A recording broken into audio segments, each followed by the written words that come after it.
біреу сұрап жатыр да, сен мұсылмансың ғой дейді да маған. Иә, альхамдулилля мұсылманмын.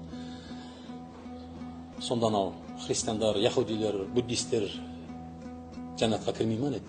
Кірмейді олар. Сонда Құранда айтып тұр, олар кірмейді. Олар да жақсылық жасап отыр, олар да жаңағы қайырымды қор жасап отыр. Жасай берсін. Жасай берсін. Бүкіл әлемнің жасаған қайырымдылығы, сенің жұма намазға шыққан бір шағыңа жетпейді. Міне сенің мұсылманның преимуществосы. Міне мұсылманның ұтатын жері бұл екі дүниеде де ұтады мұсылман. Анау басқа дін өкілдеріне осы өмірде береді бәрін, үйіп төгіп байлықты. Бізге екі дүниеде де береді. Қаласаң осы дүниеде, қаласаң ар дүниеде де береді. Біздің преимуществомыз сол. Біздің ұтатын жеріміз сол. Мысалы, намаз оқымайтын мұсылманша дейді. Намаз оқымайтын мұсылман, ол ла иляха илlallah Мұхаммад Расулалла деп кәлима шахадан айтты ма, ол мұсылман болды, оған біз күмән келтірмейміз. Бірақ ол намаз оқымайтын мұсылман ба, ол намаз оқымағанша өзі жауап береді ертең Алланың алдына. Бірақ оның да біреудің ауырып қалған бір мұсылман немесе туыс бауыр досына шыққан қадамы бүкіл әлемнің жасаған жақсылығынан артық Алланың алдында деймін. Неге? Өйткені ол мұсылман. Міне мұсылманның преимуществосы осында. Бүкіл әлемнің жасаған жақсылығы, миллион, миллиардтап аударған қайырымдылығы, Алланың алдында бақыр тиындық, бір тезекті дейді ма? Ең тезек, жиіркенішті адам малдың деп болсын. Сондай тезек құрылым жоқ.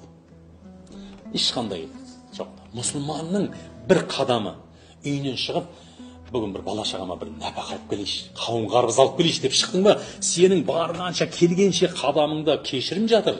Алланың сауабы жатыр. Міне мұсылман болуының рахаты. Қараңыз да қандай керемет.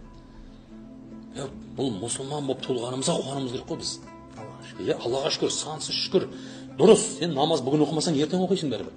Ананы жекіме сен барып. Сен мұсылман емессің ба? Не намаз оқымайсың? Ол радикалдық көзқарас. Бізде бұл жоқ бауырларымыз. Намаз оқымайтындарды адам сан, намаз оқымайтын емес, намаз оқитындарды адам санамайды. Bir қатарда тұрамыз мешітте. Сені адам санамайды. Фарызды оқиды, қашады. Фарызды оқып болғаннан кейін, намаз оқып болғаннан кейін, имам Әғуду биллахи минеш шайтани ражим дейді.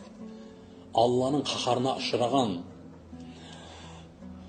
тосаққа тасталған, жәннаттан қуылған шайтаннан өзіңе сыйынамын деген сөз ғой бұл қарасаң.